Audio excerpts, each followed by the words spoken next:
We are trying to figure out if the tax rate's greater than 3%. Clue 1 says the price is less than $602.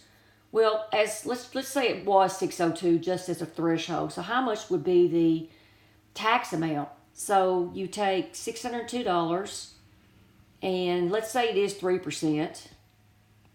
How much is that? Well, 602 times 1% is $6.02. So at 3%, that has to be $18.06. So if you take the original price, which is $602, and add the tax amount, which is $18.06, I get $620.06. But he spent $624. And we know that in Clue 1, this number is actually less. So we need more tax to get up to $624. So that forces that rate to be more than 3%. So Clue 1 works.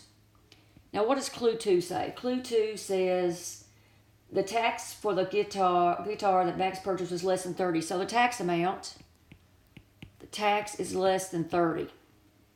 Well, let's pretend that the tax equals, the tax amount, not the rate, the dollar amount is $24. And I chose 24 because that would mean, since he spent $624, that would mean that the price was $600. And so the price is